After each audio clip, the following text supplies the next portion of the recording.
તો ગુજરાત વિધાનસભાના અધ્યક્ષ શંકર ચૌધરી આજે વિધાનસભાની વિવિધ 19 સમિતિઓની સત્તાવાર જાહેરાત કરી છે, જેમાં 4 નાણાકીય અને 15 બિન નાણાકીય સમિતિનો સમાવેશ થાય છે. ડોક્ટર CJ ચાવડાને અંદાજ સમિતિના ચેરમેન, પંકજ દેસાઈને જાહેર હિસાબ સમિતિના ચેરમેન અને રમણલાલ વોરાને જાહેર સાહસ સમિતિના કમાન સોંપવામાં આવી છે.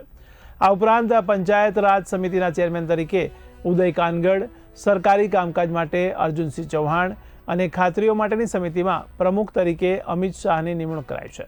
સામાજિક કલ્યાણ સમિતિઓમાં અનુસૂચિત જનજાતિ કલ્યાણ માટે મોહન દોઢિયા, અનુસૂચિત જાતિ કલ્યાણ માટે માલતીબેન અને સભામાં હાજરી ગેરહાજરીની દેખરેખ માટે વિનોદ મોરડિયાની વરણી કરવામાં આવી છે. આ સમિતિઓમાં સંગીતાબેન પટેલ અને મેઘજી ચાવડાનો પણ સમાવેશ કરાયો છે, જ્યારે વિશેષ અધિકારી તરીકે કેશુભાઈ પટેલ અને મુકેશ પટેલની નિમણૂક કરવામાં આવી છે.